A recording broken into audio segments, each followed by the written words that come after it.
All right, welcome back to Wrestling Retold and Relived with Richie Mars. I, of course, am your gracious host. Wait for it, Richie Mars. Thank you all for joining me on your Tuesday or whenever you're listening. Again, you could join us on the Instagram, the Twitter, or the X, whatever you prefer. We don't judge. And the TikTok at Retold Richie Mars. New podcast episodes every Tuesday available on Spotify, Apple Podcast, and Google Podcast. And this is a big one, folks. We have two new guests of the show. I'm not going to say this is awesome because one of them doesn't like that chant, so I'll say it's a pretty great thing to have these guys here. They are the hosts of Ruthless Talk. James Porcelly, Bryan Thomas, thank you for joining me here today. Appreciate you having us on, thank you man. for having us. Yes, absolutely, man. Appreciate it. Yeah, trust me, guys, you want to listen to these podcasts wherever you get your podcasts sold. They just finished their first season, their first year of Ruthless Talk, but they were so gracious to join me on their time off. I feel kind of bad for ruining their vacation, but again, thank you guys so much for coming on here. Of course, Absolutely. man. Appreciate Yeah, you not having us, ruining. man. I'll come on anytime to talk wrestling, man. It's not ruining anything for me. And we're going to get to our topic today, but I'm going to start with you, James. Give us kind of like the Cliff Note version of your wrestling fandom. Where did it start? How did the Ruthless Talk podcast become to be? Yeah, of course, man. So first of all, appreciate you having us on, man. This is an amazing opportunity. Thank you for having us on your platform. First off, so yeah, Ruthless Talk. This is obviously, of course, I've been a wrestling fan for the longest time now. I want to say I started at around the age of 5 to 6 years old. Of course, Ruthless Aggression era, Ruthless Talk. Thought it was kind of catchy, kind of put that name into the fray. So yeah, I've always been a fan of wrestling, but and of course I was influenced of YouTubers, other content creators that inspired me to kind of branch out out of my comfort zone, and talk about pro wrestling. And you know what? And it's just like, something that I always just had a trouble with, and that was public speaking. And I always wanted to branch out and get better at stuff. I'm also a baseball coach. I do baseball instructing as well as a personal trainer. I work at a group fitness gym known as F45, which is located right here in Indian Trail, North Carolina. So, but yeah, if you were to tell me that I would be podcasting back in high school where I was a major introvert, I would laugh at your face and say that you're crazy. So, but Ruthless Talk, man, it's just, I wanted to build a platform in regards to just passionate wrestling fans to where, there's some people may think we're a little negative, but then there's other people that think that, hey, like these guys know what they're talking about because, we're not just speaking our opinions, we're also just speaking the facts and what's actually helping the company and what's always helping the company get better, not just for us, the fans, not just the company, but also the wrestlers, the wrestlers who spend, freaking 24/7 day after day busting their tail to entertain us. And it's for me that has a chance to have a voice. That is something that I always keep it back in my mind, that it's about those wrestlers that deserve just the best situation in their careers that they could possibly have. So yeah, and then that's where Bryan kind of came in. I kind of put the name out there, like, hey, we're starting this podcast up, and Bryan was one of the first people to reach out. And I wanted somebody to kind of be out of the era that I was in, which was the ruthless aggression era. And of course, Bryan, he's seen it all from the late '80s, the ruthless or the Attitude Era from the late '90s, and I think that brings a pretty cool dynamic to the show. You got two people from different eras of wrestling, two different comparisons, so that brings a nice light into the show, man. Of course, we go over SmackDown reviews, Raw reviews, pay-per-view reviews. We've done top 5 wrestlers of the week, top 5 list, which is going to come back this coming season, number 4. So yeah, man, I mean, we have fun with it, but at the same time, it's all about just building a platform that everybody can be proud of. At the end of the day, man, just bringing in just passionate wrestling fans that care about the business and just really want to see it get better, because I'm sure a lot of people know over the last 10 to 20 years, pro wrestling has kind of been the complete opposite of that, especially in the early 2010s and so on and so forth. But it's us, the fans, that have the voice to voice out, not just in our opinion, because, I always like to make the term opinions are like, assholes. We all got one, and they're usually full of crap. So I just, I take my voice and what I spew out seriously, and I know Brian does as well, as he'll get his voice in just a second. But yeah, that's just kind of how it came about, man. Like I said, we're on the 1 year anniversary. We'll be approaching that in January 4th, which is going to be great. And it's amazing just the amount of people we've met, just like you, Richie, as well as many others that were part of our roundtable for Survivor Series a couple weeks ago, and just also the wrestlers that we've been able to interview as well has just been amazing. So this entire process, this journey has been great, and hopefully it continues to get bigger and better. That's amazing, man. I'm so glad that your platform is expanding first for the weekly review shows, and now you guys are actually interviewing lots of wrestlers. These guys interview a lot of people from MLW. There's a lot of talented cats in there. So if you want to get all the up-to-dates on the MLW superstars, I definitely recommend the Ruthless Talk interviews with that. But that gives us a good segue into Bryan Thomas. Why don't you tell us about your fandom a little bit? Yeah, man. So I got into it as early as I can remember through my dad. Definitely Hulkamania. That was the first big thing. And then really what solidified it for me, Sting and Ric Flair, 1988, like that. I don't know, man. I can still transport myself back to that kid watching that match with my dad, and that's from then on. I mean, I like both of them equally, but yeah, it started there, early to mid '80s, and obviously the Attitude Era is my wheelhouse, man. I mean, everything during that era was damn near on fire, man. So yeah, got out of it a little bit, not so much in the Ruthless Talk or Ruthless Aggression era. TNA, and wasn't really watching that either. But we'll get into the topic here soon. But really, what got me back into it was the Shield and the Wyatt family. And since then, that was, I don't know, 2012, 2013 or so. Yeah, I've been back into it, man. So that's kind of where it all started for me, man. I just loved it, since I was a kid. And as far as the podcast, really, it was my wife had mentioned it to me. She had seen this thing, this post, and yeah, at the time I was just kind of looking for an outlet. Like I'm big into history and sports and writing and things of that nature, and journalism, and I've kind of been exploring this writing, podcasting area here the past couple years. So I felt it was a perfect opportunity, and here we are a year later, man. And it's been fun, man. It really has. That's pretty cool. That's great that you guys have finally found this outlet of a common bond right Yeah. there. Though, Brian, you did miss the guest host era, so you didn't really miss much of anything. I'm Yeah, just so, I do vaguely remember that. Yeah, yeah. The computer out there, whatever, with the it would oh, ding or this something. was before the Yeah. computer. This was Oh, before. gotcha. This is where we had celebrity guests. Okay. So they Yeah. were Yeah. celebrity Yeah, Yeah. guest yeah. general managers. Okay. Yeah, I Hmm. must have missed most of that. Yeah. Yeah, for sure. You didn't miss much. You didn't know. You didn't. So enough about that. Let's go right into the topic. And usually I let the guests pick the topic, and the topic of this one is Bray Wyatt. Yes, As James sir. has Yes, the sir. Wyatt Gym muscle Yes, T-shirt sir. on here. Yes, sir. And what made you guys decide Bray Wyatt to be the topic for your debut in Wrestling Retold and Relived? I guess I'll start with it. Obviously, of course, with Bray, and of course, unfortunately, his passing. Of course, rest in peace to Wyndham Rotunda. By the way, freaking missed Yes. that dude. Listen, if there's a number one Bray Wyatt fan out there, you're probably looking at him, or at least one of them. I think it was kind of just, and of course, there's also been rumors and talks about him potentially joining the Hall of Fame for this coming year. I know the Hall of Fame inductions are going to be coming up soon, or at least the nominees are going to be coming up soon within the rest or going into WrestleMania for this calendar year. So, and there's been talks about Bray. Should it be in? Should he be in? Should he be not? And of course, the fact that his passing is still very new to a lot of people, even though it's been now a couple months now. So I think it was kind of just the fact that we're in WrestleMania season, which means we're going to be hearing a lot of talks about the Hall of Fame. Kind of feel like it was only fitting for us to talk about it. So, Yeah, pretty much the same there, man.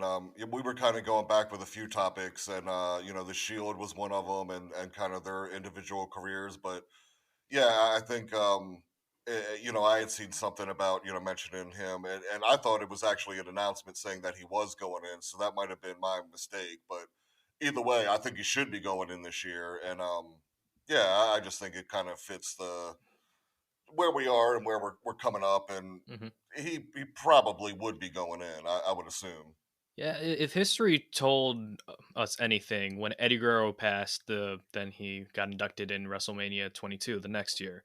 Same Yeah. thing when Macho Man passed, he got inducted the next year after that. Hmm. So I think it's very highly likely that he will be inducted. Yeah. I don't see him being the headline because I think WWE always likes to have someone who's present at the ceremony Right. accept Right. the award Hmm. because I believe in 2006 it was Bret Hart who ended it, and then the year Macho came in, that's when Kevin Nash ended that Hall of Fame where Macho came in. So Yeah. I Yeah. think That makes that's sense. probably going to be like their train of thought concerning this year's induction. Hmm. So I do see him being inducted, but I don't see him. He's going to be one of the headliners. Right.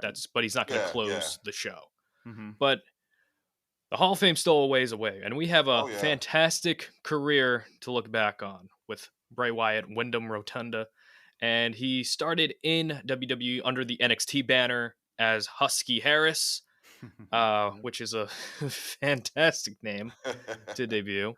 You could hear all about Husky Harris and the NXT superstars and that game show era and our NXT review. But what did you guys think about this iteration of NXT? Did you think it worked at the time? Did you think it was a good way to introduce new superstars like Husky Harris, who still had some some work to be done in the character department and in the wrestling department? What do you think of that concept?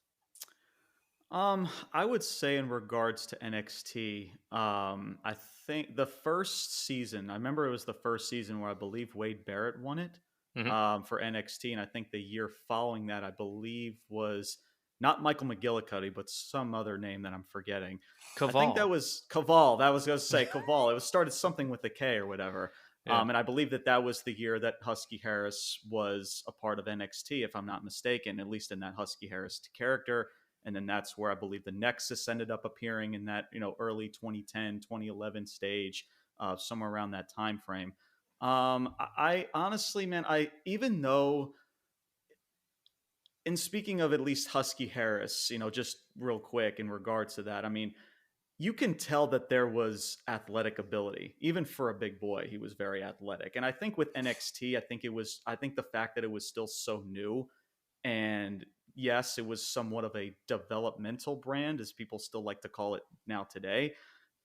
I still think now, I guess you want to say the upgrade version of when it's revamped back in, I want to say in 2013, 2014, in that time frame. I think it was, people were still kind of in a way of, not as captivated. They kind of just saw it as just like, oh, it's just like another freaking, like what the performance center is now, pretty much. It's just like, oh, freaking trying to try it. I know, giving these up and comers a shot, and but not really much people are going to care because they don't really know much about these people. But now you're seeing a new revamped of NXT, to where you're seeing people from, out wrestlers that have made a name for themselves outside of WWE, and now Mhm. you've seen these characters in NXT who were pretty generic, for honestly, for the most part. But it definitely is like, but looking back at it, you could kind of say it's kind of cool in a way to see, man, like seeing where they ended up, how generic their character was in a way to where they are now. So in a way, I guess you could say it helped them get their foot in the door. But I definitely think it's unfortunate that it had to, like, that was their first like image of Mm. wrestling fans per se. So I think, people can say one way or a different way about at least the early merges of NXT, and of course that's when the whole black and gold thing started. So I think for, and as creative as all hell as freaking Bray Wyatt, Wyndham Rotunda is, I think that that was just at a point to where, like, listen, either you got it or you freaking don't, because now that NXT is in this new, I guess you can say, like, upgrade now. And that's when the whole Bray Wyatt thing started around 2013, or I want to say actually 2012. I want to say actually maybe even before that.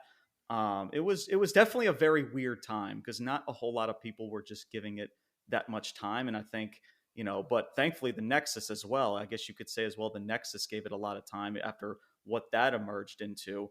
But yeah, it was just a lot of characters that were very generic, and I guess you can say it's upsetting because that was just their very first visual instead of their first visual already having the character up front for people to watch. So, but it's great to see what NXT is now. It sucks that how good the show is now, that it's still not grabbing in the numbers and the ratings that it honestly deserves. It should be. Unless they're pulling in freaking a bunch of main roster talent, and me and Brian have spoken about that many times before. So yeah, I think it's kind of like it's a mixed feelings in regards to just NXT and where it started, but those are kind of like my thought processes in regards to that. Yeah. So Yeah, and for me, if I'm being honest, I didn't even see him as Husky Harris down in NXT. This was at the time I wasn't really watching, so I didn't see him until he came up with, as part of Nexus, and I would kind of tune in here and there. And that was a group that at the time, man, I mean, they could have been really good, but once John Cena, beat the whole damn group. I mean, it was over at that point. John Mhm. Cena winning? Jeez. Yeah, right. right. But yeah, I mean, so I vaguely remember him as Husky Harris in Nexus, but it wasn't until the Bray Wyatt, cult leader character that he really grabbed my attention. Yeah. And so yeah, there wasn't, and like James, you were saying, there was a whole bunch of there was Wade Barrett, David Otunga, Yeah, and then just everybody else was just kind of a generic generic whatever, and fray. then Yeah, Like it's a like there he was. henchman. beats them all. Yeah, Yeah, there was like maybe one or two people that you can name, like a David Otunga and a Wade Barrett, that you can see like I got WWE, like kids, man. I got right, Heath Slater. Right, shout out to Yeah, Heath Slater. But yeah, like everybody else kind of was just maybe, I guess you can kind of say like lost in the shuffle. And it's yeah, unfortunate with Nexus because Nexus was like, man, like I remember watching that.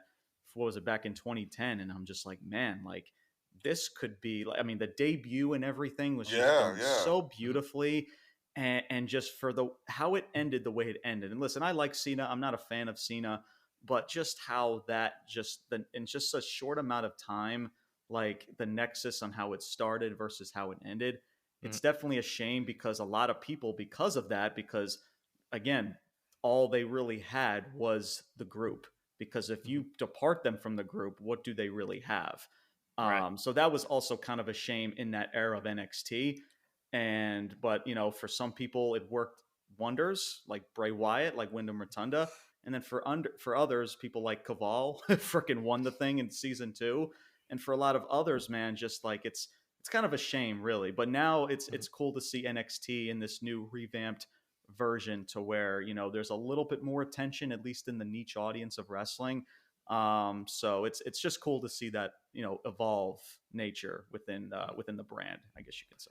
Yeah, I definitely agree. And speaking of the Nexus, where Husky Harris pretty much made his mark on the main roster for the first time, and for as young as he was, he definitely had the fundamentals down because again, he was a part of a hmm wrestling family. Hmm. But his first major feud as Bray Wyatt actually involved another former member of the Nexus. Granted, he was only a member for the Nexus for about a day, but it was against Daniel Bryan, Bryan Danielson.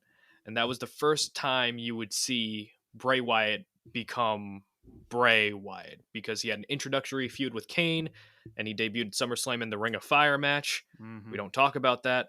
But but during the fall, you'd see Bray Wyatt kind of, you know, have these spooky promos, these different dialects, these stories that he would tell. I wouldn't even call them promos. He was just telling stories and it was like yep, so Yeah. out there. And it was a combination of the movie Cape Fear and former WWE superstar Waylon Mercy. And I saw a couple of Waylon Mercy promos and the real Southern gentleman. You Hmm. know, he was all Hmm. nice and he would talk to you very slow, but he was very vicious. And it's a shame that his career ended when he did because I think he would have gone far. And he actually helped Bray Wyatt develop the character of Bray Wyatt, the cult leader of sorts. Now, when you see factions in WWE, and faction debuts. How did this one stack up in your opinion? I'll start with you first, Brian. Oh, I loved it, man. Like I said, that's them in the Shield. I think for me, those two introductions to those for those factions is what brought me back into wrestling. Kind of watching it full time is, just both of them. I think were done so beautifully, and just the Wyatt family in general. That was Bray, man. I mean, just his storytelling ability, the cadence and what you would speak. Um, the, it's it was it was something refreshing that we hadn't seen in a while. Hmm. So yeah, I thought the debut was freaking awesome. I mean, taking out, going right after Kane. If we're talking about the main roster debut. Um, yeah, again, the Ring of Fire match is another thing, but I like the aspect of this kind of group going after a big monster like heel or like Kane. So yeah, I loved it, man, and from day one when I saw his promo, really, or like you said, storytelling, man, I was hooked for sure. Mhm. How about you, James? Yeah, no, I mean, I was instantly hooked. I mean, I've actually have seen some of their stuff even before their debut, their main roster debut, when they were in NXT for a bit, when Bray was officially Bray in NXT.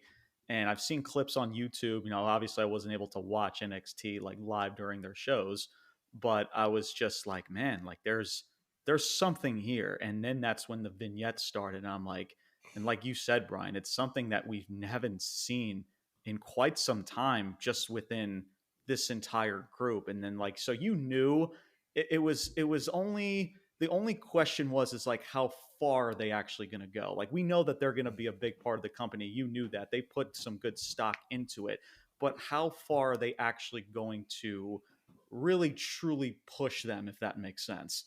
Mhm. So yeah, man, I mean, I was instantly, like, as I'm sure a lot of people were, just clicked. And the thing is with Bray, and I remember he talked about, and just like the way that he speaks and his character, the Eater of Worlds character, he spoke about it in an interview saying like, listen, I'm not just gonna like hammer you with just my freaking catchphrase 24/7. I'm gonna tell you kind of like a story, and just like give you like some almost kind of like life lessons in a sort of way, like in his promo skills. And I Hmm. think that element of just like, there's Stone Cold Steve Austin, like, and that's the bottom line. And then there's The Rock that says, like, if you smell, right? But with Bray, it's just like, it's different. Like, he just word for word, there's no catchphrases. There's nothing that you want to just, sell on a freaking t shirt. It's like word for word, like you're hooked, right? I mean, even a lot of people like back in the day, like freaking people like Randy Savage, like you don't know what he Hmm. says, like don't know like the meaning of what he's saying, but it's so intriguing, and just like the visual and everything else, it captivates off your TV screen. And we've never seen something like that. I mean, maybe when it comes to supernatural, of course, you have the Undertaker, you have Boogeyman. Shout out to Boogeyman, and his little shticks and stuff like that, but nothing that we've ever seen in regards to Bray. And I thought that the introduction of Kane, I thought was a really good start. Kane, of course, the dude was like pretty much a part-time vet at that point, in his career. I think that was a good introduction of having someone supernatural in a way versus another supernatural character being, and of course Bray with the ring, with the was it the Inferno match, whatever you want to call it. I don't remember too much about the match. I've seen like, but I mean, I was fine for what it was. And I'll end it with this, because I know we'll get the ball rolling here. Bray Wyatt, and he gets such a bad rap for this, and it grinds my gears every single time. And it's just the era of wrestling that we just live in now, in regards to like, oh, good in ring, wrestling skills, like the flips and the dives and the gymnastics. Me and Brian have spoken about it all the time. And for some reason, like for a lot of people, listen, if Bray Wyatt's not your cup of tea, that's fine. But like, what made Bray just so special is just how he made his other opponents also look good in selling and storytelling. And I feel like you don't see that a whole lot up until that point, the way Bray Wyatt took it to that level. And with Kane, it was a great introduction. And then with the whole Daniel Bryan angle, I thought that was a good time to do such, because Daniel Bryan was And starting then to where get did hot at the Daniel time. Bryan go after that, right? Yep, and then Daniel Yeah. Bryan went straight to the frickin' main Yep. event of WrestleMania and frickin' hoisting up two frickin' championship Mhm. belts. So that feud in itself, because of how good frickin' Bray is and doing the deed in that whole steel cage match that they had, it was a tag team match, and then after the match, he sheds off the Wyatt clothing, and the frickin' Mhm. place is erupting in yes chants. So that and Bray is so good, not just making himself look good, but Hmm. everyone else around him. And I think that that's just something that a lot of wrestling fans just need to like, just even if you don't like him, like that's just the element that he brought that nobody really brought in the industry. I definitely agree with that, James, and mostly because I am one of those people who weren't the biggest fans of Bray Wyatt, but at least from a talking standpoint, because sometimes like he would, I wouldn't want to say ramble. It's just kind of like when you hear his same promos that were just kind of like eerie, spooky, but Yeah, they would never really lead to anything. Like if yeah, there was like a light at the end of the tunnel where I'm like, okay, this is the direction we're going with the Bray Wyatt character, I hmm would understand. But maybe he just wanted to leave things ambiguous for the audience, yeah. And I and think that that's that's sorry. Go ahead. oh no, no, go. I'm just saying, like sometimes I feel like Bray Wyatt was he's probably the most ambitious WWE superstar when it comes to character development and telling stories. Hmm. Oh, But I for sure. always hmm wondered that if he might have been a little bit too ambitious when it came to that. Yeah, no, and I agree, and I definitely, his previous character definitely was envious to that, and the whole Uncle Howdy stuff, and I'm sure we'll get into that later on. But Mhm. the one thing and that's what honestly though, Richie, is like that's the one element that I always appreciated about Bray is that he left fans questioning about the aura of his character and what is this leading to, and it leaves people questioning, but it's good questions, Mm. right? Like it's because like you want to see what this guy does next. People like want to say people want to say supernatural is bad for wrestling, but yeah, when they look at Bray, they say they don't like Bray, but guess what, they're going to tune in because you want to see what this dude does next because he's just that freaking good at what he does of Mhm. leaving people in suspense. So in that element, Richie, like I hear what you're saying, and like I Yeah. said, that last character was definitely evident of that, like what I'm sure we'll get into. But I think with the Eater of Worlds and even with the Fiend, like that was just like an element to Bray, which I think even made him more special than anybody Mhm. else. I I think. compared. I'm sorry, Brian. No, I was just going to say, I think kind of he took that element of the Macho Man or an Ultimate Warrior, and I maybe almost perfected it in just the way it came across, the way he presented it, and I would say he made a little bit more sense, and made some points, and like he was telling a story, but he had that way of even if you really couldn't follow or weren't understanding what he was saying, you were still captivated by it.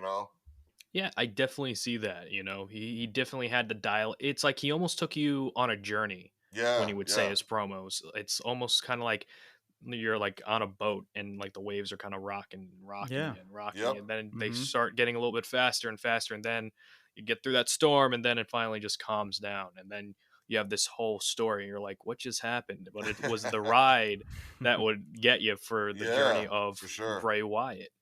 And what's very interesting about the whole Daniel Bryan thing, because originally it was still supposed to be Bray Wyatt, John Cena at that year's WrestleMania, but Daniel Bryan was supposed to be in the corner of Bray Wyatt during that whole feud. Bryan Mm-hmm. details it in his autobiography that the original plan was he would still be with the Wyatt family, and then it would Yeah. almost kind of be like a tug of war of John Cena trying to bring Daniel Bryan to the light, so to Right, right. speak.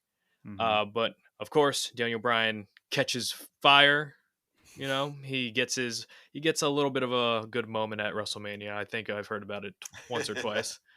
You right. know, and yeah, he was just so off to the races. Now we know what happened at WrestleMania 30 with John Cena and Bray Wyatt. John Cena beats Bray Wyatt, grandest stage of it all. People say that was the downfall of the Eater Worlds cult leader Bray era. Do you think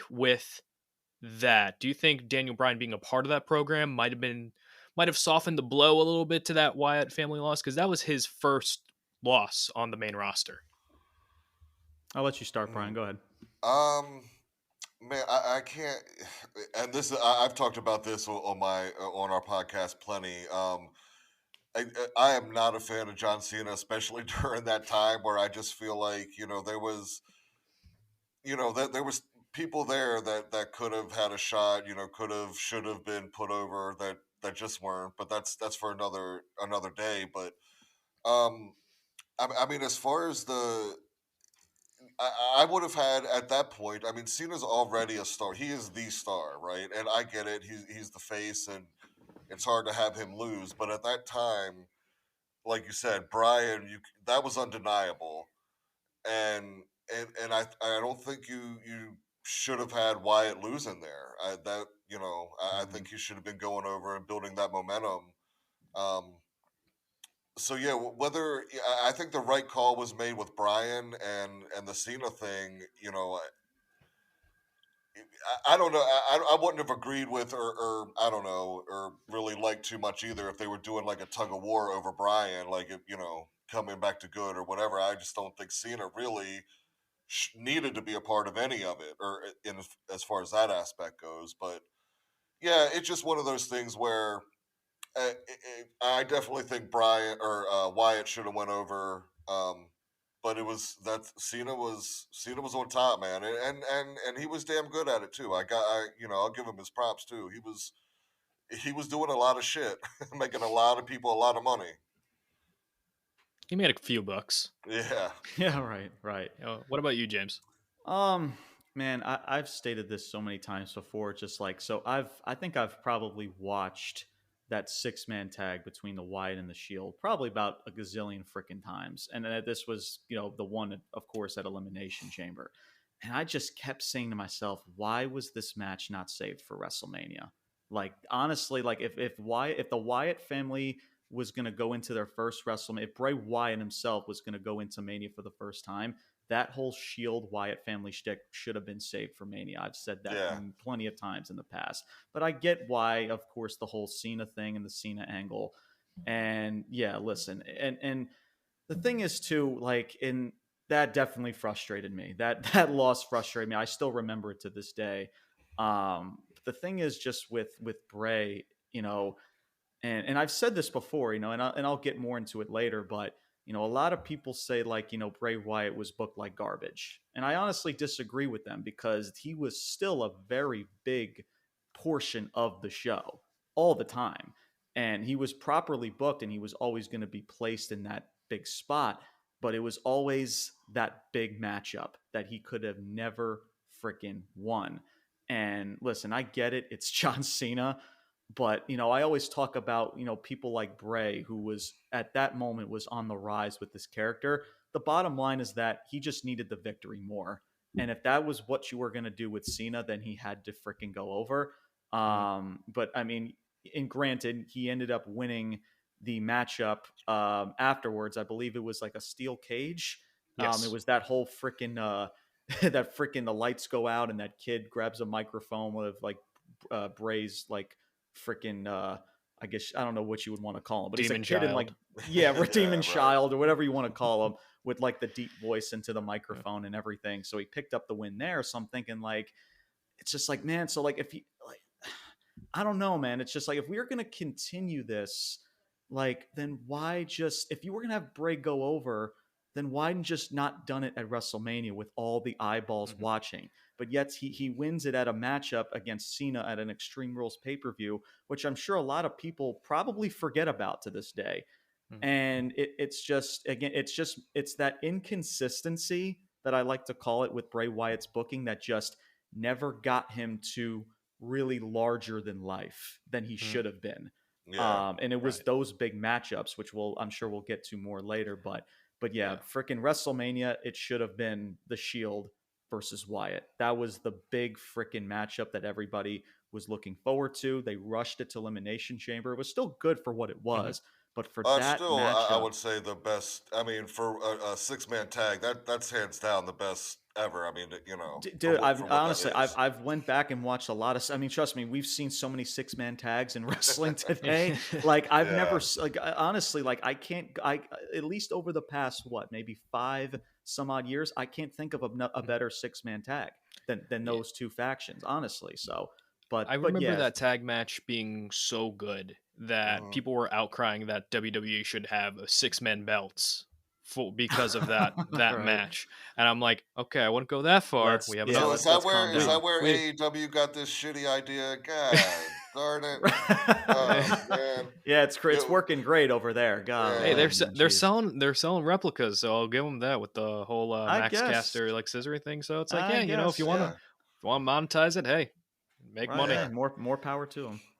But I think that really just encapsulates Bray Wyatt's career, so to speak. He was, and going back to what James you were saying earlier, he was always the guy that kind of elevate the other guy Hmm. along with Yeah. him. But it seems like he was so good at elevating the other guy Hmm. that people would kind of forget about Bray Wyatt's own career. And that just shows how giving he Yeah. was as a performer because he did it with Bryan, he did it with well, he didn't do it with Ambrose, we'll get to that. But because he Cena, Orton. Cena, Orton, like even like that feud with Orton, not the Fiend one, but the one where Orton joined the When Wyatt he was family. Right. WWE Yeah. champ, yeah. When he was That was WWE champion at probably, the time. in my opinion, that was the most invested I was in a Bray Wyatt feud because it was Hmm. just so interesting because you saw a different side of Randy Orton. You Yep. saw Bray kind of like be his own entity, and that was probably the closest we ever got to for Bray Wyatt to becoming that like whole Yeah. world in my hands like Hmm. Hmm. entity of a single brand where the show was actually around him. Hmm. And it just seems like it was a missed opportunity very early on because shortly after the Cena 2014 rivalry, they did this weird video package thing, and I want to see if you guys remember it, where Bray was releasing each of his members of the Wyatt family out Yes. to the wild. Yep. And I thought at the time that was a huge mistake Hmm. because I agree. I know WWE at that time period they weren't like a big fan of factions. They liked people being on their own or they liked you being in a tag team, but they didn't Right. like groups because I think the train of thought was, and again, I'm just guessing right here. If you don't have another group to offset this group, then what's the point of these two groups happening? Because you could only feud the two groups for so many times, like we saw with the LWO and the Street Profits and Bobby Lashley. So it's Hmm. just one of those things where it's like I kind of get it, but it's like you got to do more dynamic things with them. And I think with the concern with the Wyatt family, I think whoever was in charge of creative at the time, whether it's Vince, whether it's like somebody else, they were trying so much to make the Bray Wyatt character Undertaker light that it was all about the spookiness. It was more about the visuals of being Hmm. spooky rather than the mental mind games that Wyatt would actually do, like Yeah. what we saw Yeah. in NXT, like we saw Mm. a little bit early on, but then turned into spookiness. Like I remember the Hell in a Cell with Rollins and Ambrose, like it was that like CGI like light like Sister Abigail looking thing that cost Right. Ambrose the match, and that yeah, it was cool, but I don't think they ever explained what that was or it made sense. So that's what kind of got the disconnect with Bray Wyatt. I think they tried too hard to make him feel spooky. Yeah. Hmm. And I That think that, supernatural type of like shtick into his aura, if that makes yeah, and sense. Yeah. you could use the supernatural into aura. Like, gosh, we've seen it with Undertaker a million times. But there comes a point where it gets distracting and there's a disconnect from that character. Yeah. No, no, I agree with that, honestly. Yeah, I mean, luckily for Bray, because he's so freaking good, he was still able to make it work. Listen, even all honestly, I can't really think of maybe towards the end of that whole Uncle Howdy stuff. Like, I mean, honestly, anything that, and maybe I'm biased because I'm a wrestler, because I'm a Bray Wyatt fan, but just he was still able to still make it work. But I agree with you, Richie. I think that what made Bray so special was the whole the family and the whole freaking the rocking chair and like I said the mind games and like the little mental aspect of it. And now you try to make him all, like more a little bit more too much spoken mirror. So I definitely hear where you're coming from with that. And in regards to the Wyatt family, I 100% agree with you too. Like they split that group way too soon. Mm-hmm. Like, I mean, and listen, I get it, like with Luke Harper, and like Luke Harper, I would honestly say Luke Harper's tremendous. I mean, if you saw what he did in freaking AEW, at least for a short amount of time, you know how talented that dude is.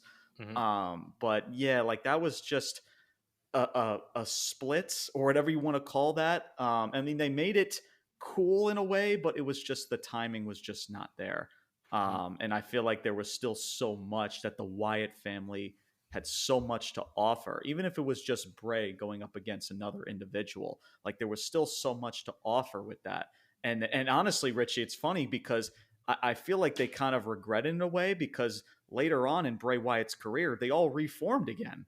Yeah. That was Braun Strowman. You enter Braun Strowman into the fray. You got the black sheep, the white sheep, and then of course you got Luke Harper back. So that was definitely a flaw in WWE's game that definitely I'm sure that they kind of like second guess or definitely regret because it was way too soon to break up that faction. Yeah, I would agree. I would not have broken them up then, and I always thought even with Harper and Rowan, whether they remain a faction or not, man, that those guys could have, should have been tag champs. I think for a while and be a dominant tag. And as you Yeah. said, Richie, like I mean, Vince or WWE or whatever wasn't. I mean, they're still not big on the idea of tags or factions, and I don't. I mean, that shit made money back in the '90s, man. I think it still would now. I mean, back in my era, DX, DOA, Nation of Domination, like NWO. I mean, so and even at that time too, I think the Shield had broken up or was just about to break up too. So and there was different iterations of those guys forming a tag. Um, so yeah, I think you could have done many different things, keeping them a faction, and making presenting Rowan and Harper just as dominant. Because I think there was a period too where like they were booked at like pretty freaking weak, man, and and still trying to keep that like cultish demeanor about them, but just booked like garbage, man, and it really weakened those two specifically, and then the group as a whole for sure. Yeah, Well, I wait, definitely. weren't they formed? They were in a tag team like years later, and they were Well, like they a did. I think different. they did win their tag belts there Yeah, briefly for a little but it period, was but an it was entirely never different. anything. It was an entirely different shtick. I'm forgetting the name of the team. It's Oh yeah, yeah. You remember you know what I'm talking about, Yep, Brian? I'm forgetting that. yep. Yeah, so like and I'm telling you, man, like this is Yeah. like stuff that I'm sure that WWE's like, dang, man, we had them with the Wyatt family, we split them up. Let's reform them and have them win tag gold and like have again, I don't even Yeah, remember what so their shtick so was. what happened? That was the Randy Orton Bray Wyatt uh team up, and they won the titles off Right. Heath Slater and Rhino. Yes, And you're right. then they did the Freebird rule with Luke Harper in there, and then they Mm-hmm. dropped him. And that's Right. what started the whole like Randy Orton, Luke Harper, who's Bray's best friend, sort of in the Wyatt family Yeah, sort of Yeah. yeah, yeah. rivalry. And Uh-huh. that's another part of the storytelling that I wish we got more of. The Hmm. rebellion of Luke Harper or the rebellion of Eric Rowan Yeah. or Braun Strowman. Those were a Yep. lot of story opportunities. But Mm-hmm. with WWE and groups or factions, I think they were of the mentality of why like the one group they view as one superstar. So if we split Mm-hmm. all these guys up, we get three different superstars and thus Hmm. three different lines of revenue. Mm-hmm. Right. So it's just like one of those things like, yeah, I understand, but let's make sure like the group is good first and then we could split them off like I feel like the Shield was probably the most successful at splitting a group up and them Oh, for being their sure. Oh own yeah. Yeah. individuals. Yeah. Uh-huh. Hmm. And from a like a monetary standpoint, from a booking standpoint, and you could have had that with the Wyatt family as well, especially with Luke Harper. Like he had Yeah. a tremendous run of matches against Ziggler, against Orton, and Absolutely. there was Yep. a match with Dominic Dijakovic from WrestleMania weekend that was amazing. And like they missed the boat on a lot of things with that. But back to Bray Wyatt, and he was the one who was tasked to face the Undertaker at WrestleMania 31 after the Undertaker lost his streak. Now, this could have been a perfect opportunity for a lot of things. And when Bray loses this match, he's now 0-2 at WrestleMania. And not saying that Bray needed to go undefeated at WrestleMania, but since this is the guy that you want to be based off your other guy, you Hmm. should probably have the newer guy establish a dominating bout, or at least Mm-hmm. play head games with the old guard. Mm-hmm. But unfortunately, that didn't really happen. And then Undertaker defeated Bray Wyatt, and then Undertaker regains his confidence, for better or worse, to continue on to his career. And then Bray Wyatt kind of it flounders a little bit until the Wyatt family is reformed, and then the brand split happens after that. So, with all that being said, with the build up to the Undertaker and Bray Wyatt, do you think this is this point where Eater of Worlds Bray Wyatt was kind of like, yeah, this could have been something good, but I think that the damage has already been done? Yeah, I would. I'll start here. I kind of think so. I think that whole deal, man, just kind of. I don't know if Bray. You could say Bray was collateral damage, but I really think that WWE, Vince, even I think even Taker might have actually said it that Brock probably wasn't the guy to end that streak. Mhm. And I think they kind of wanted they went the route of trying to reestablish Taker. I think after he had already lost, and at that point he was meaningless. Um, but I feel like that's kind of what they did there, to reestablish him at the expense of Bray, which yeah, it was just the wrong call.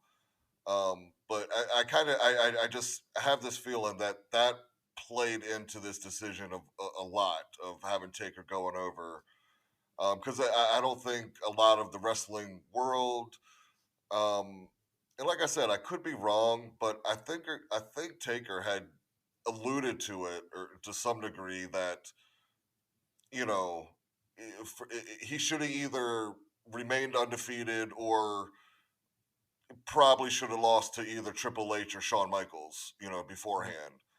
And then yeah, we get to Taker and Bray at Mania, and yeah, it's another one of those things where it should have been Bray getting the win there. Mhm.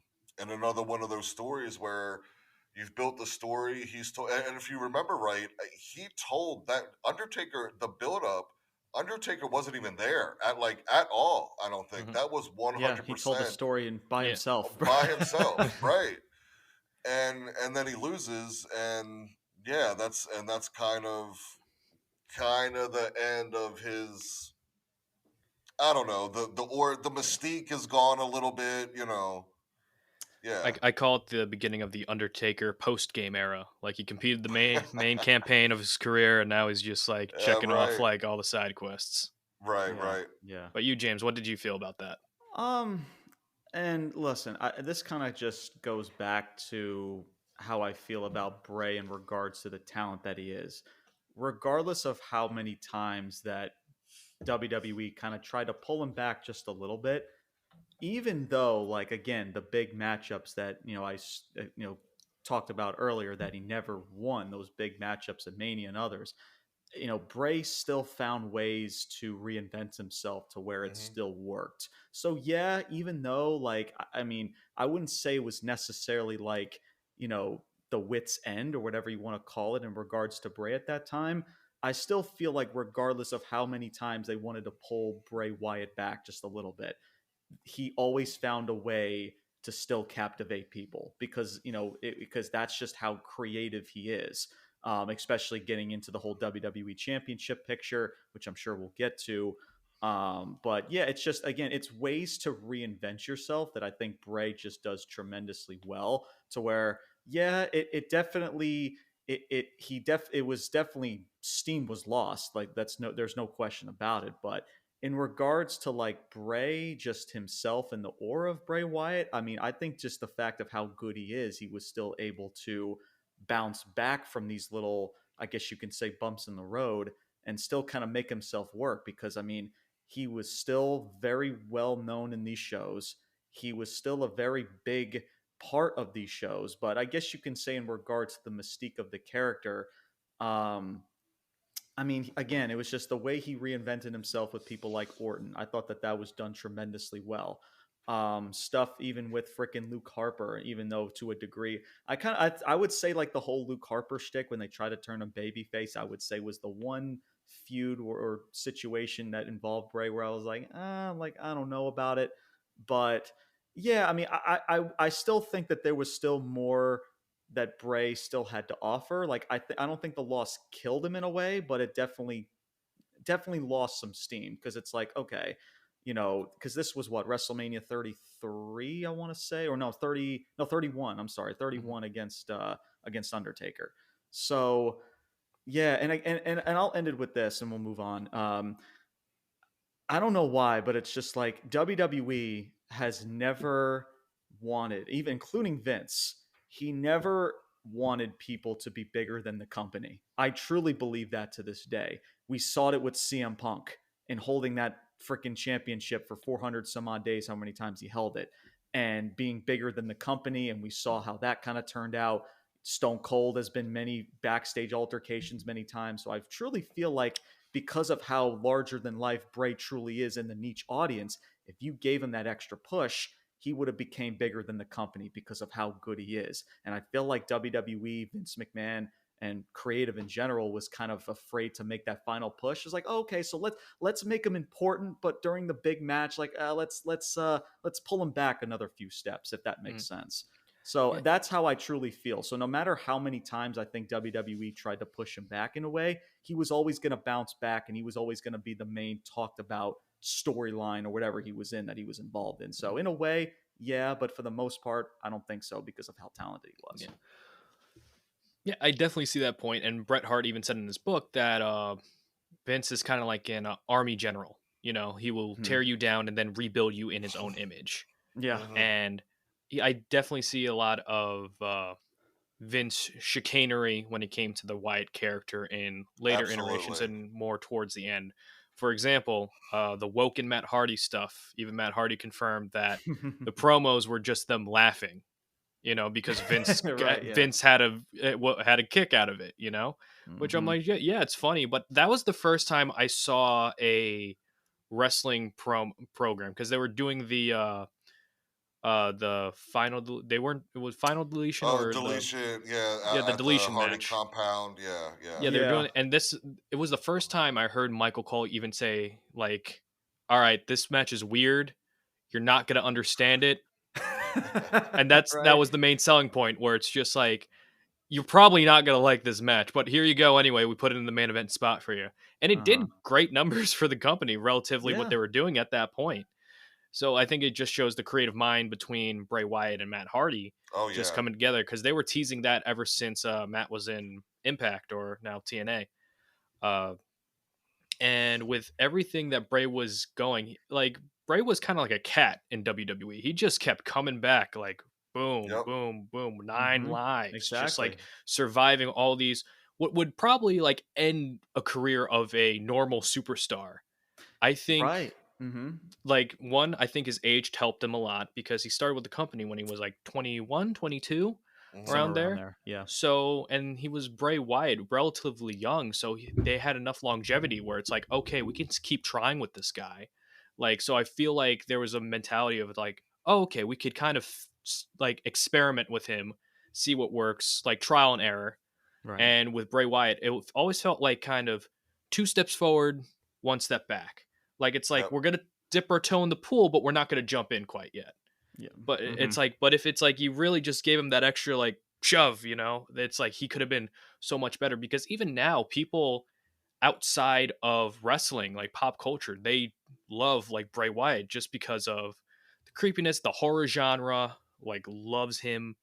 And it's just amazing. Like somebody who you wouldn't think outside of the wrestling bubble would have a following, but he created a whole following based on these characters. And one of them was the Firefly Funhouse characters, or as I like to call it, the psychotic Mr. Rogers era of Bray. Right. So, Yeah. in this era of Bray, where it was between him and The Fiend, it was really cool to see him like go to another genre, so to speak, of like creepiness Yeah. and succeed in that as well. When you guys Yep. saw the Firefly Funhouse segments, and James, I'll start with you with this one. What was your initial reaction? Did you think it was a good departure from the cult leader? And did you think that was arguably better than the cult leader? Well, to answer that question, no.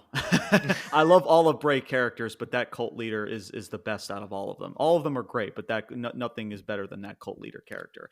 Mhm. It's funny, at the time, I would probably I was kind of felt a certain type of way about changing the cult leader because of just how good it was and just how I felt about it when it first emerged into the company. But I'm thinking, you know what? It's Bray. This dude can make freaking chicken shit out of chicken salad. So I'm going to give it a chance. But like the more I watched it and the more I kind of think back on it too, I do believe it was a good departure from the character because of just the amount of damage that WWE, and we talked about it earlier about taking these big losses and like the whole kind of like trying to change it in a whole type of smoke and mirrors type of way. So this was just another, again, an entity of Bray that I think was really cool. And again, it was different. It was different and it was creepy in its own way.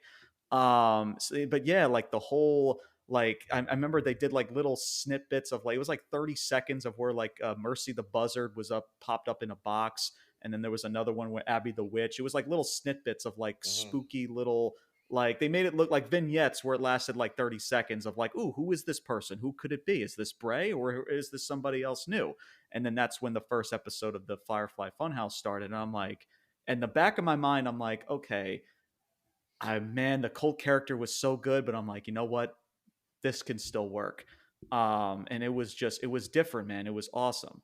Um, in regards to that. And it was such a good buildup in regards to like, it's like again, like a Mr. Rogers type of shtick to where like, episode by episode, you have to keep watching to see when this dude is going to debut, how he's going to debut, who he's going to go after next. So it's again the suspense of the character and wanting to see, like, honestly, that what was it, maybe like a minute or 2 minutes of the Firefly Funhouse was the most entertaining part of an entire Monday Night Raw for 3 hours. I'm not kidding. It was like legit No, that I freaking agree. good. Yeah. That was the two out of three falls era. I call it The because two out of remember three fall, yeah, right? yeah, there was that era where WWE. This was during the not the superstar shakeup. What they have the wild card rule. The wild Like they card had rule. that, Oh yeah, and then they yeah, Yeah, had yeah, for whatever reason, like apparently, like this was the rumor where Vince didn't want wrestlers wrestling during commercial breaks, so every match would be two out of three falls.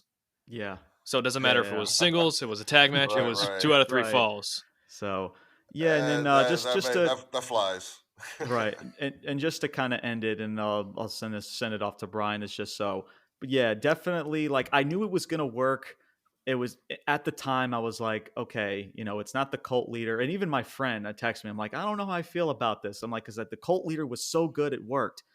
But now, like looking back at it now, like that was a good departure. Like Bray Wyatt needed something new, something kind of refresh, and I'll speak more about it later in regards to it. But that was definitely a good departure. Now looking back at it, for sure.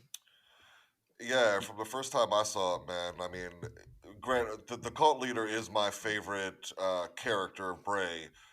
So I was definitely hoping to see that again. But this Firefly Funhouse, man. Again, just from right from the jump, I mean, I gave him the benefit of the doubt because I knew he was going to tell a good story and it was going to keep my attention and whatever. Um, and like moving into a newer era of wrestling or whatever, like I really liked what they did throughout with it, with the cinematic matches, the QR codes that they hit in there, the little like Easter eggs, but you had to like pay attention to the background of the funhouse, you know, all those kinds of things, man. Just it just kept you interested, kept you captivated, man. And to your point, Richie, you had mentioned, about, kind of his influence outside of wrestling. Dude, I wholeheartedly believe in the next 10, 20 years, you know, you'll see his fingerprints all over, movies or TV or wardrobe people, music, just Mm. writing, books. Like the guy was he was a professional wrestler, but I mean, he really was an artist, you Mhm. know, in some aspects, to the way that most wrestlers are not. You know, Mhm. they're kind of I don't want to say one dimensional, but the creativity running through that dude is arguably unmatched in anybody we've ever seen come through the wrestling world. So yeah, I mean, he's his impact on culture. I think we're not even going to really see it till another decade from now or so. Yeah, and I completely agree. And again, hand in hand with the Firefly Funhouse Bray, we have the alter ego, the Fiend. And oh, we're getting to it. So he debuts at SummerSlam against Finn Balor. Tremendous piece of business. Writes Balor off of television. And then he's a little quiet. You know, he doesn't really have a target. And then Mhm. after Night of Champions, when Seth Rollins retains his championship against Braun Strowman, the Fiend appears and attacks Rollins right off the jump. Mhm. And me, when I was watching it, I was like, I wasn't like, no, but I'm just like, it's far too soon. Yeah. Like, you got to let this It's simmer a little bit. You know, I Yep. know Absolutely. we as wrestling fans, we like saying it's like, oh, he's the hot hand. You got to go with him. But with this, you kind of got to let it simmer a little bit before we Mhm. like jump because we're Yeah. just getting introduced to this Fiend alter ego. We want to know what makes this tick, what makes this guy appear. So fast forward to Hell in a Cell inside Hell in a Cell. And I believe this was the red Hell in a Cell, The right? red match, yeah, Yes, the red. yeah. Mhm. Yeah, so it's the red Lot Hell of in a red. Cell. Lot And of the red. Fiend matches. They didn't have this at SummerSlam for whatever reason, but they decided to have it in this Hell in a Cell. It was completely red. So it was already hard enough to see. So it's like you're kind of like, you know, when you exit like a movie theater and you still kind of have like day blindness and you're kind of like squinting a Right. little bit Yeah. trying to see. That was Uh-huh. me trying to watch this match. And Seth Rollins hits the Fiend with a curb stomp, and the Fiend just gets up. I'm like, okay, that's pretty cool. Then the second one happens, and I'm like, okay. Then the third one, Then the then the fourth one, then the fifth one, then the sixth one, Oh and no. then I believe the count was 9 or 12. I'm like, Yeah. okay, this is getting a little, This a is little bit. This is getting a little bit ridiculous at this point. But then Seth Rollins buries the Fiend with a bunch of weapons, and then he has a oh sledgehammer. man. And the referee gets in between. It's like, no, Seth, you're better than this. And I'm just like, this is Hell in a Cell. There are no rules. You're not supposed to go. Like, you just have to let him do. This is legitimately hell. You gotta let him sort it out. And then Seth Rollins hits the Fiend in the head with a sledgehammer. And then the bell rings. And I'm just like, oh, okay, technical knockout. That's pretty cool. But then I realize it's not technical knockout because the Fiend, after they unbury him, claws Seth Rollins and starts choking him out. And I'm like, okay, what's going on here? And then the fans were chanting AEW, and this was a whole mess. This is probably one of the worst matches I've ever watched live in my life. And I'm usually a very you guys have talked to me very briefly. I'm usually a very positive guy when it comes to the product. Mhm. This was probably Yeah. one of the worst things I've seen as a fan, just from a booking standpoint, a creative standpoint. And even Sean Waltman, who was on the bump, questioned, like, why is there a DQ in Hell in a Cell? He got kicked off that show. He was never asked back again. So, How dare he point out the inconsistencies? yeah, I mean, it's Satan's playground. There's no supposed to be no rules in Satan's playground. So, James, I know you're a big fan of Bray Wyatt. Oh Was this man. probably the low point of his career? One of, yes, absolutely. Man, again, bro, and we talked about it with just the cult leader, WWE taking something that was so good and they put their fingerprints all over it and they do that shit. And I was like, again, I'm like, Richie, I was the same as you. I'm like, okay, the and not only just for Bray, but also like the curb stomp finisher. Like, not only did they just expose Hell in a Cell and expose the just everything, but the freaking finisher of how many times you have to hit that finisher to. And I get it. Like, they did it at Hell in a Cell. I think it was around Halloween time, spooky, supernatural. So I get it, man. The red lighting, I never understood why. It looks silly. It looks goofy. The best entrance I've seen Bray Wyatt ever have was his debut as the Fiend. It was just the spotlight on him. It was dark. It was dim. He had that little like I guess you want to say hood over his head with the Mhm. lantern. Like it was just so good. It was such a good visual. Yeah, and And the then they lantern was like his face too, and there was Yeah, yeah, like from right. his so like old from yeah, his old gimmick. It was yeah. such a good visual. And then they put in the red lighting and all these goofy sound effects and I'm like, "Why are they doing this?" And honestly, like maybe the writing was on the wall because they pushed this gimmick so like quickly to the title picture. And you can honestly make an argument. I say this a lot about the Undertaker. That gimmick never even needed a championship. But the problem was is that they had nobody else. Mhm. Like they had nobody else to be in that spot. Like, all right, like, let's rush this matchup. Let's put our fingerprints all over it, and they completely effed it up. And It pissed me off watching it. Just I couldn't imagine people watching it live in the arena. It was just I'm like, what are they doing? Like taking something that's so good and just WWE for you, bro. And I felt bad not just for Bray but also for Seth. Just both everybody involved of just trying to somehow make that work.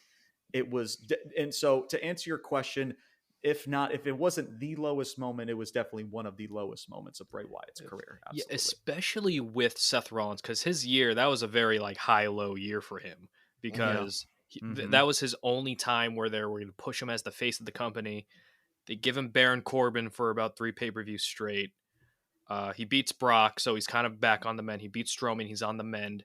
He had that Osprey tweet that got him a bunch of heat by a portion of the wrestling community. Yeah. So it feels like, all right, we're rehabbing them. And then it's like that South Park thing. It's like, oh, you invested and it's gone. What? It's gone, you know? So Seth Rollins was in a tough position. The Fiend was in a tough position. And the Fiend eventually wins the Universal Championship. He defends against Miz and Bryan. And I like the kind of like in story, like everyone who faces the Fiend changes, because Mhm. Rollins, he turned heel Yeah. shortly after that. Uh-huh. Miz turned heel after that. Finn Balor turned heel when he went to NXT. Yep. Bryan got a buzz cut. Uh, that Right. was a pretty cool change. And then I talk about low points. Then we get to Superstar Showdown with Goldberg, Oh no. because the only time WWE likes to bring up the rematch clause is when they want to build a big match. And Goldberg's like, I never got a rematch for the Universal Championship. And he's like, I'm going to face The Fiend. I'm like, all right. I'm like, I didn't think it would be, when it was announced, I didn't think it would be bad. I was like, I was very curious to see where this was going. Because I'm like, it's only going to be one of two ways. And it was definitely one of those ways. And Right. the first loss the Fiend ever got was to Goldberg. He was a spear, and the Fiend gets up, and then jackhammer, 1, 2, 3.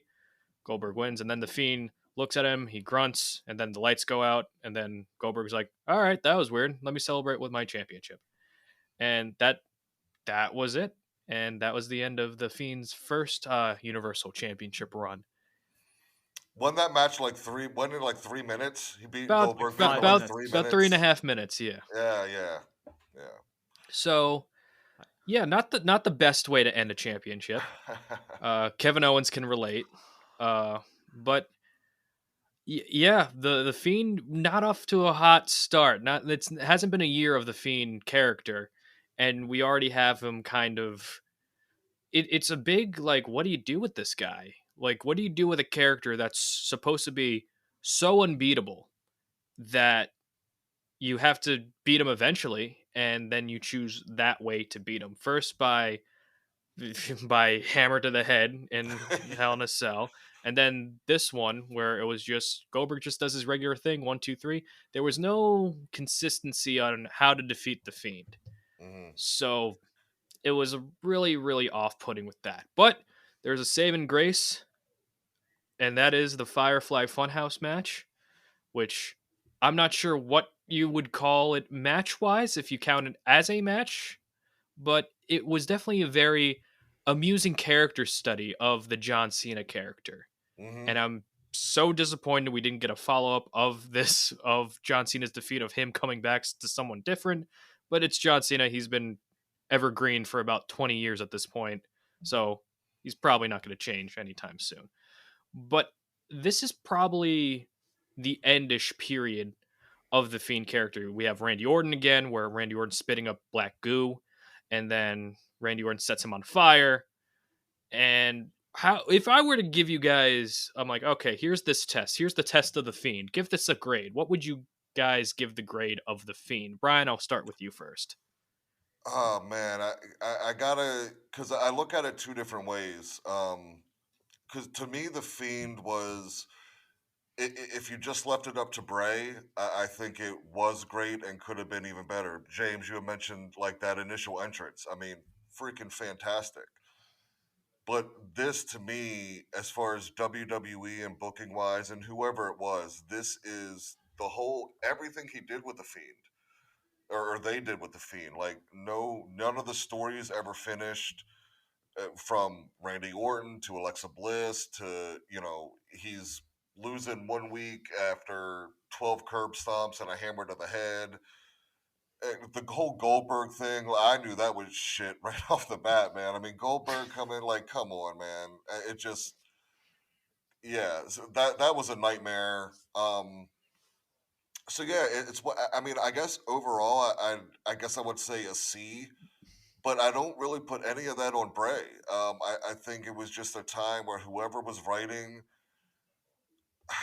I don't know what the hell they were doing, but yeah, it was kind of all over the place. Stories were left loose ends, not finished, and kind of just go right off into left field out of the blue. So yeah, that was I loved it and hated it because I think WWE just completely messed that whole thing up, and even with the we'll get into it with Roman. I mean, here you make the whole damn belt the Fiend and have him lose the next night, or whatever, a week later, whatever it was, I can't remember, but it was just a bunch of that is the worst I think they ever did Bray booking wise, as far as telling the story, and it's great, and then bam, you lose and you start back over. Mm-hmm. And throughout this whole period, Richie, you had mentioned it, all these wrestlers that he's putting over and that are, they go in to have the match and then they come back a heel and now they're doing something else. He elevated everybody, man. He really, really did.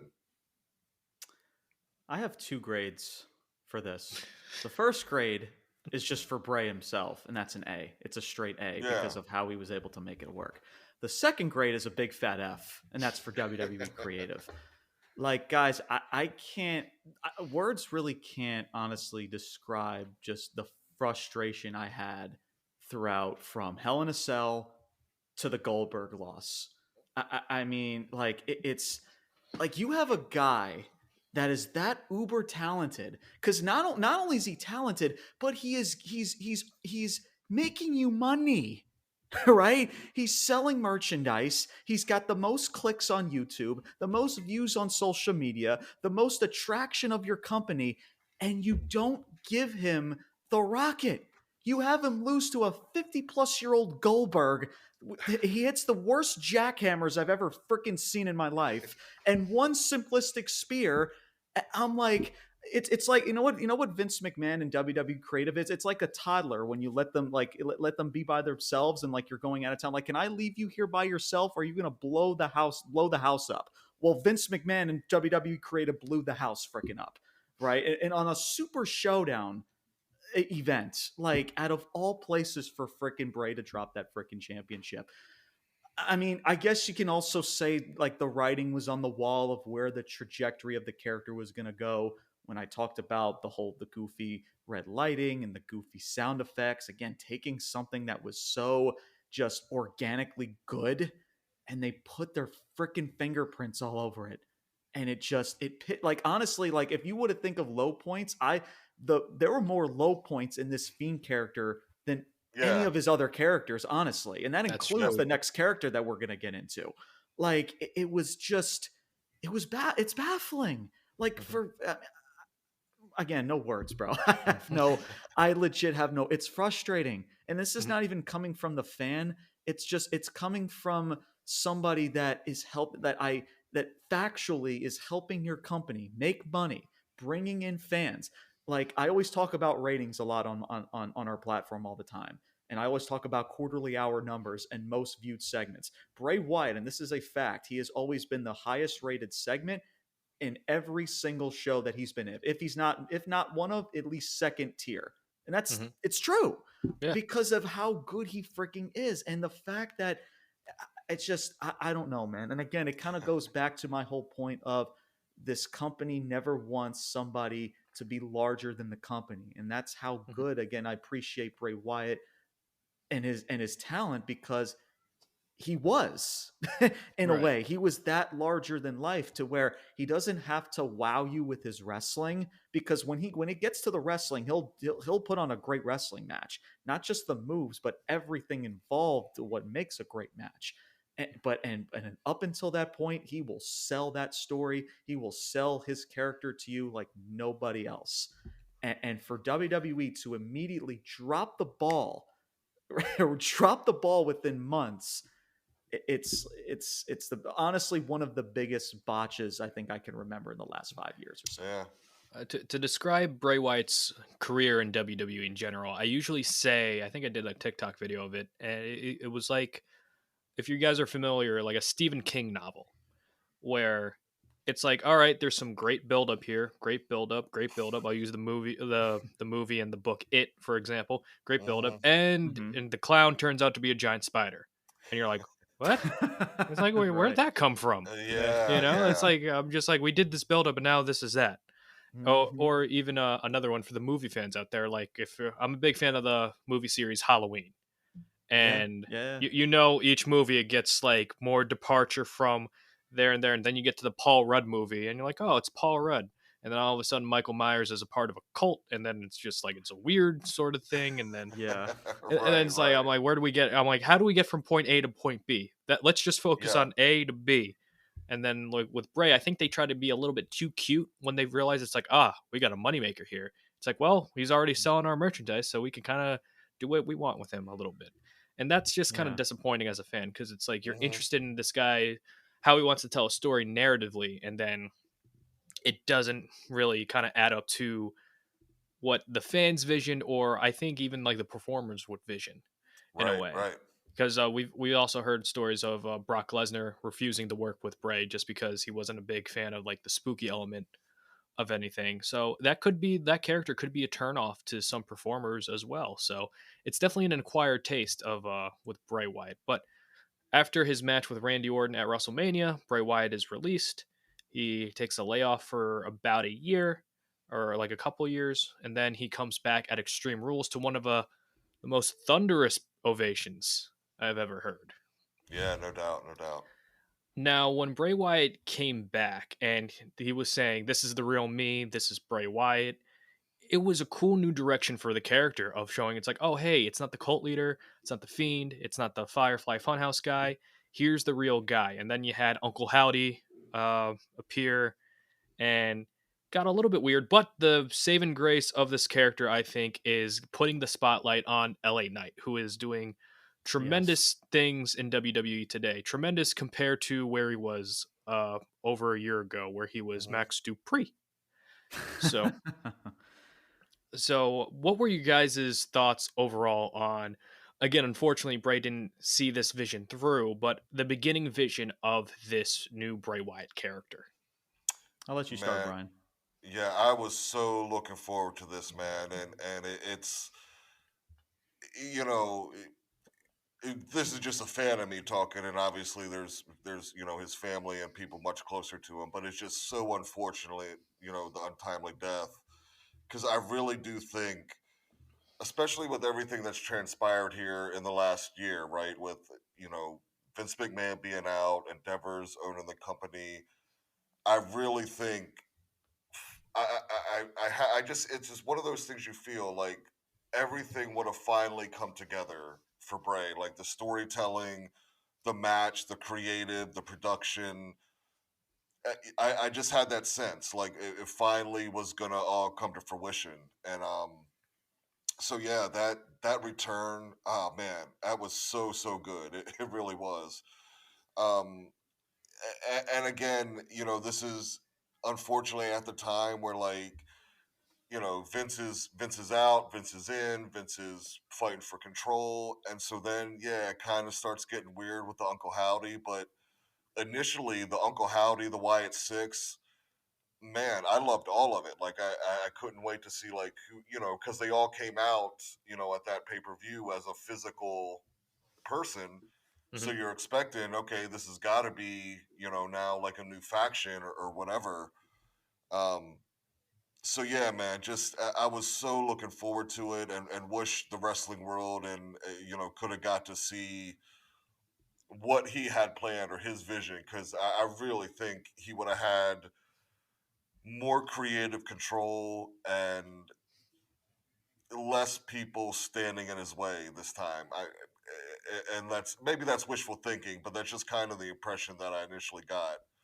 Um, but then how fitting is it too that his last feud, his last match, fucking L.A. Knight, man. I mean, now look where L.A. Knight is. It's Mm-hmm. kind of what it's not that he made Randy Orton or anything, but you could make an argument. I mean, he sent Daniel Bryan on his way to some degree. Um, just everybody came out better in the long runs with his feuds, and LA Yeah. Knight was just the last one. But yeah, I just wish we could have got to see that, because that would have been his masterpiece. Kind of. I feel like that was it. Yeah, and I think for me, like it was at a point to where, because of course, he was released from the company, which baffled the crap out of me. That Yeah, was on right. my birthday, by the way, which is again this, Oh which my gosh. dude, I'm not kidding. I was out with I was out with my family. I think we went to a golfing range. It was like smack middle of the afternoon, and on the way back, I scroll through Twitter and I catch the news, and I'm just like, "Are you freaking kidding me?" So I was honestly just happy to just see the dude back. And again, and I've spoken about it with Punk and even Orton now as of today. He just brings a pulse into the show, no matter what he's doing or what he's a part of. So it was just so good to have him back, and he was just much needed for the company. Yeah. And as far as the character, I can't. The first thing that came to my mind was the movie Split. I don't know if you guys remember the movie Yes, Split that yes, happened in 20. yes. That was the first thing that kind of came to mind. I'm like, mixed personalities, the Fiend, the Firefly Funhouse character as maybe the Cult. You got maybe throw in a Husky Harris little shtick in there too. So I'm like, this could work, man. It's like it's a real life type of shtick to where he's kind of in a battle with himself in a way, and he's battling his inner demons to like, hey, like you is like who you truly are. Is like open, like just let everybody know who you are. Like, you're a liar. Stop trying to play like this good guy shtick. Like, what are you doing? That was the whole purpose of Uncle Howdy being that entity. And it was good. And it left you with questions to see who this person was and what it led to. And yeah, the whole LA Knight thing, I'm really happy of how that turned out and how entertaining it was and how it just did so much for LA Knight when Mhm. he just when he really needed it, when he transferred into that LA Knight character. And that was honestly a food I'm thinking like LA Knight and Bray, like I'm interested. That's like for LA Knight's sake. I'm like, that's something, a feud I was never thinking of at that time. And I'm like, wow, okay, like let's freaking go. Let's rock. And man, they just at least, and it sucks because the matchup itself was just, again, it was one of those matches where I'm like, it just did not Yeah. hit. But after the Yeah. matchup, I thought what happened after the matchup was pretty freaking badass. I think that kind of saved the matchup in a way, but the build up to it, man, was so freaking good. LA Knight played his part tremendously, and again, it's led to what LA Knight is now, Mhm. and that's what Bray Wyatt did better than anybody, was make their opponent look good and make them become the star that they are. And LA Knight is one of those people. And it's fitting that that was his last opponent. That was LA Knight. And I think Mhm. that that's something that Bray Wyatt kind of always wanted it to be, in a way, to Mhm. have LA Knight be where he is now because of him. Um, it's a shame of what, and I kind of agree in a way. It's like for Bray, it's obviously it's his own personal story, but I truly feel like even for the company, it's just like they never really knew. There was never really like a connection of where this was going to go. There was a Mhm. lot, and it ended up just being more questions than answers, and not good questions that Bray Wyatt loves to leave. But it was the whole, and it started after the whole LA Knight feud. Hmm. And I think it was like, I think he went on, I think that's when he ended up fighting the illness at that time. Mhm. And then he ended up coming back. Actually, no, I think he had the injury. He developed an injury, and then during the whole Bobby Lashley shtick, that's when it started to get Mhm. off the rails. I'm like, okay, this is very just weird. I um think it was like one of those things where it's like they were trying to pad out time to give Bray a chance to be like, all right, maybe the illness will be subsided by then. So it's like, yeah, let's Yeah. just kind of like do, because I remember they did like the muscle man dance thing to Yeah. love Right. like the to Right. most, yeah, to mock Bobby mock Lashley, yeah. yeah. So I And that think was that his, and that that's was funny. That was the last, bro. That's the. It's funny that I'm wearing this shirt because that was the last freaking somewhat of a segment that Bray Wyatt was a part of. Was that muscle man dance? Mocking Lashley because he's got big muscles. Mhm. So yeah, like I don't know. I just find that just freaking weird and crazy. Yeah, But and of but course yeah. the match we were talking about with LA Knight was the Mountain Dew Pitch Black match, and like you guys, I was like, "What is a Mountain Dew Pitch Black match?" Hmm. It got me interested, and uh, match aside, they advertised the heck out of this match because James, you're on Yeah. Twitter. When you would open the Twitter feed, that would probably be the ad that would be showing around that time, advertising this match. And Hmm. this was probably the most promoted match of that Royal Rumble, Hmm. was this Hmm. Mountain Dew Pitch Black match. Yep. And I think it shows like the confidence they at least had in Bray to give him such an unknown match type, even if it were to fail like it did, because you had LA Knight in glow in the dark gear, you had Bray Wyatt with glow in the dark face paint, like, and it was just one of those things. Yeah, it was a miss, but at the same time, since we're in this new era of Endeavor, and now you're seeing matches with cinnamon toast crunch logos, and there's talk about, Ruffles. yeah, we go Ruffles. poll. Potato chips. You got polls being voted on for Ruffles to determine entry order of a match. So Slim Jim. there's a lot of things Bunch in the of future. stuff. So how apropos is it that Bray Wyatt is a part of the first one of these sponsorship matches Yeah. to kind Yeah. of usher in this new era Hmm. of Hmm. WWE? But we've talked a lot of controversial things with the Bray Wyatt character. Now let's go on some good things. I'm going to go to each of you. Brian, I'll start with you. Name me a Bray Wyatt match that if I was a new to wrestling and I was like, who is Bray Wyatt? What match would you show me? Mm. Man, that's hard because I had a feeling you'd ask something like that. A favorite match or favorite whatever. Um, man,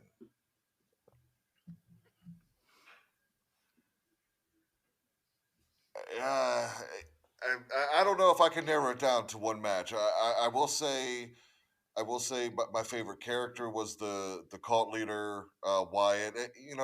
Maybe one of the matches with Orton I'd have to throw in there, or the match with Brian, the cage, or it was a tag, but yeah, The I one with the kind of Usos, yeah. yeah. Um, but really, the thing that sticks is always going to stick with me because again, I think he was one of those guys that just it transcended wrestling. Um, I think it was one of his promos when he came back this last time. Is that I'm the color red in of ocean of black and white. Hmm. Hmm. That's what's going to stick with me more than anything probably is because that's really who I mean it didn't matter if he was the Fiend, the cult leader, the Mr. Rogers, whatever it was, you were going to notice what he did for sure. I would say as far as matches go, the first matchup, I mean, it has to be the 6-man tag with the family as well as the Shield. I would say that. Another matchup that pops up into my head, and I think it was cool for what it was because it didn't have that eerie freaking red lighting at the time, was actually the strap match with Daniel Bryan that he had. That's a Okay. matchup that I definitely still think about. I think it was very well done there. I mean, again, even matchups. I think he had a matchup again with Daniel Bryan back in like 2014 or something that was also at the Royal Rumble. The Firefly Funhouse. The Firefly Funhouse. Man, I will not be hesitant to say, hey, you've never seen Bray Wyatt, you've never seen pro wrestling. Watch this shit here, and you will be captivated within seconds. So I think, and yeah, and of course all the promos, like Brian, you mentioned, like I'm the color red in a world full of black and white. You know, that type of shtick, just all the Firefly Funhouse episodes and whatnot. So yeah, and I think that just the thing is with Bray, you know, and of course, you know, down the line in regards to matchups with Roman Reigns before when he was the cult leader in the past, as well as, I mean, shoot, even when he won the WWE Championship at Elimination Chamber, I would go back and show them that as well. So there's a bunch of Mhm. matchups that made Bray Wyatt special, but I think, and again, it goes back to just why Bray Wyatt is so important, not just to me, but I'm sure to a lot of people, is that he wasn't just a wrestler. He was an entertainer. Like that's who a professional wrestler is. You know, people also like to like freaking like to you know, freaking talk smack about freaking Ultimate Warrior as of late. Ultimate Warrior couldn't wrestle a lick, and it's true. He couldn't Yeah. wrestle a freaking lick. But I would know what matchups I would tell them to go back and watch. How about WrestleMania 6 against Hulk Hogan? And WrestleMania 7 against freaking Macho Man Randy Savage. And I'm telling you, you will be on the edge of your freaking seat. And the build up to that stuff, just as better. Mhm. So I think that's the most important thing too, is just like as good as of a wrestler that you are, because you know Bray Wyatt, it's just like he's going to be in that conversation. Oh, like you know he was he was a good storyteller, but he couldn't wrestle. He couldn't wrestle the way that Seth Rollins could, or this and this and that. Guys, he never needed to. He never Mhm. needed to, Yeah, man. He right. was that, it was that aura. Like he didn't have to go out there and wrestle for 20 plus minutes, 25 minutes. You know, he could go out there and still put on a really good matchup for about what, 10 to 15 minutes, maybe around at that time frame. And he'll still entertain the shit out of you than somebody going pillar to post for 30 plus freaking minutes. And that's just the truth. It's just, and that's what Bray Wyatt should be remembered as, not just a wrestler, right? But an entertainer, because that's what makes the professional wrestler special, is being entertaining. And that's what Bray Wyatt did better than anybody. Yeah, I couldn't say it better myself. I definitely think he brought the entertainment part, and I think he's actually underrated as a wrestler, in my Oh, I I, do opinion. too. dude, Yeah, yeah. yes, yes. He gets so Because I much. think again, the whole sorry to cut you off. The whole family. You know, we talk about royal families of wrestling. Well, the Wyndhams. You know, Blackjack Mulligan. Barry Windham, Mike Rotunda. You know that's a damn good wrestling family, man.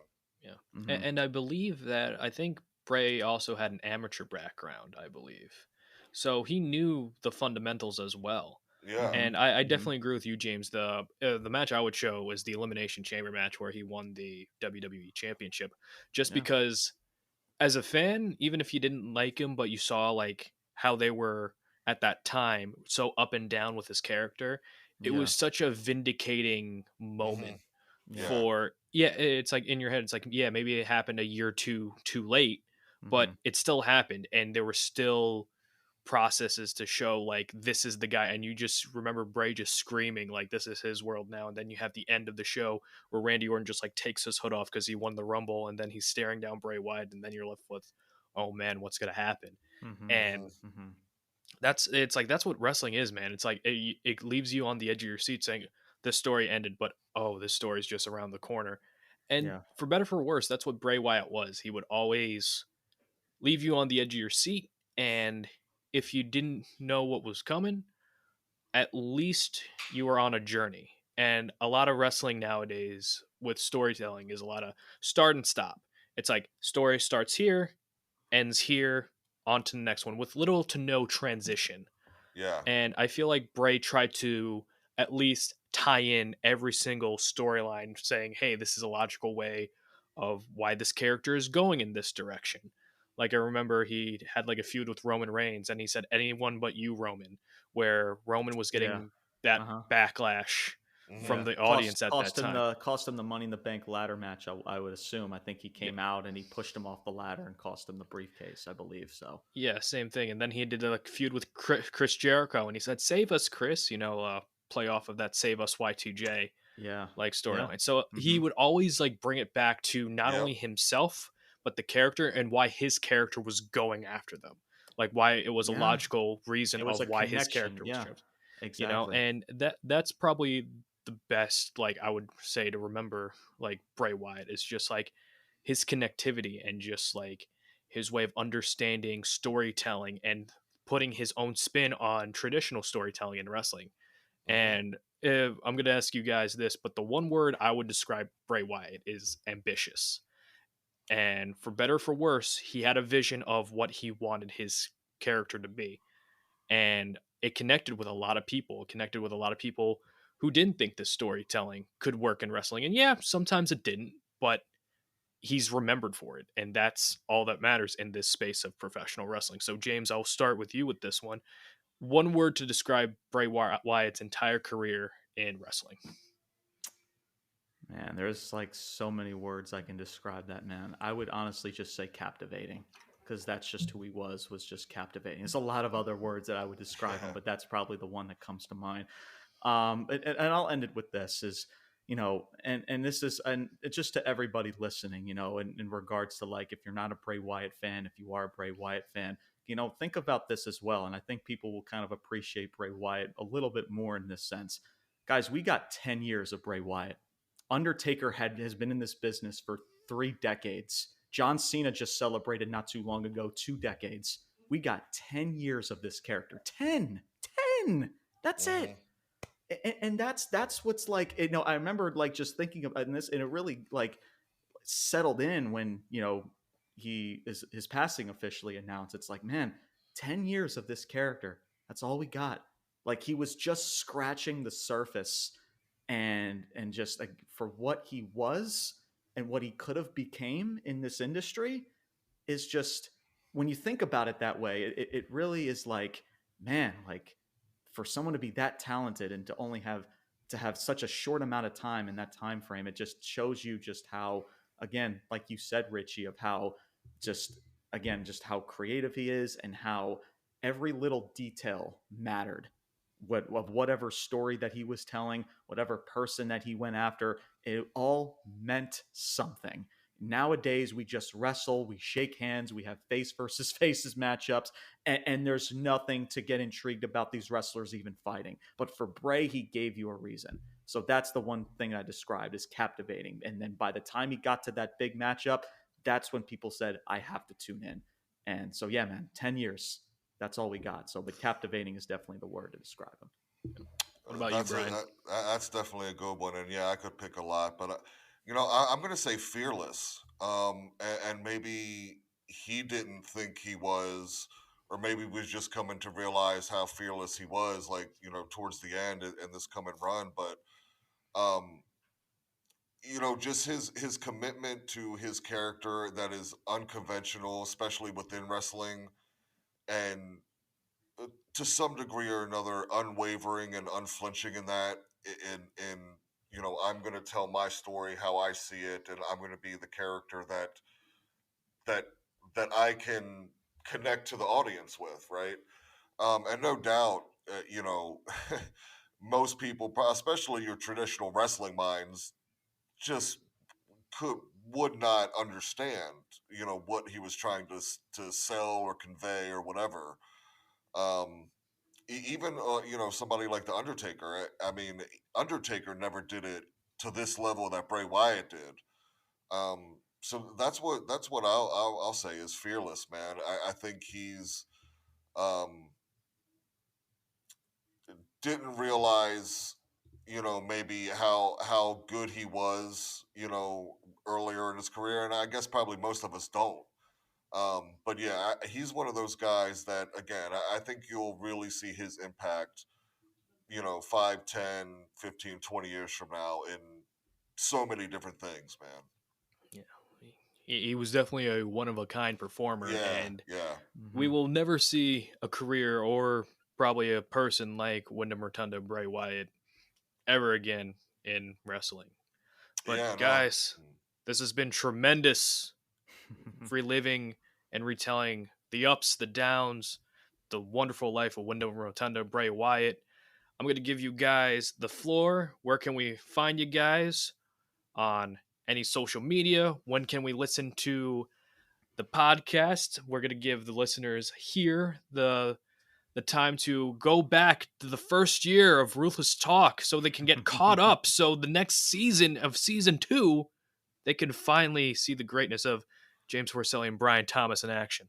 I tell you, I'll let you handle that, James. But really, when we started, it was right around the Bray and LA Knight feud, man. So that's probably our, some of our first few episodes talking about that Yeah, mostly. that is true. That is true. Yeah.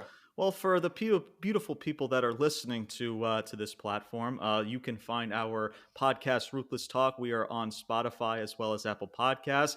We are also now officially on YouTube. So subscribe to our YouTube channel, the same name as our podcast. So again, man, if you just enjoy two people that are just passionate about this business, that likes to maybe yell and scream at times about how frustrating this company can be, then this is the platform to be on. So yeah, and it's again, man, it's just all about just building up a community that everybody can be proud of.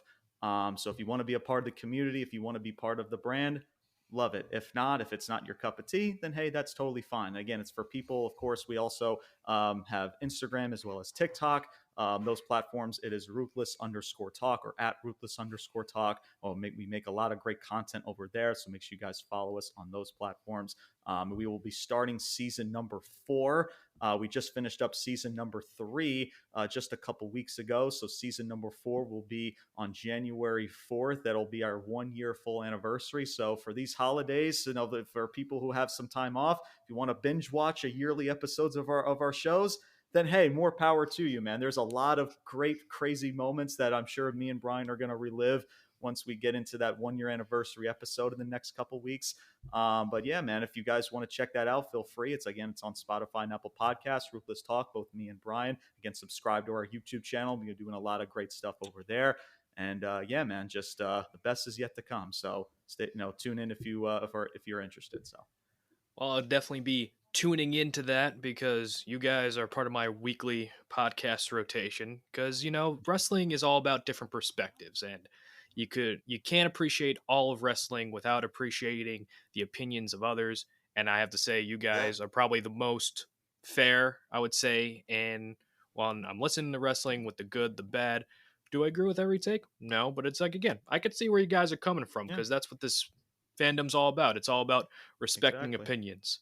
And shockingly, everyone, we are allowed to have different opinions on wrestling. That's right. But anyway, that's going to sign off for this episode. Thank you again to the guys of Ruthless Talk, James and Brian. My name is Richie Mars. Again, you can follow me at Instagram, Twitter, and the TikTok at Retold Richie Mars. See you all for the next episode. TTFN, ta-ta for now. Peace. Hey.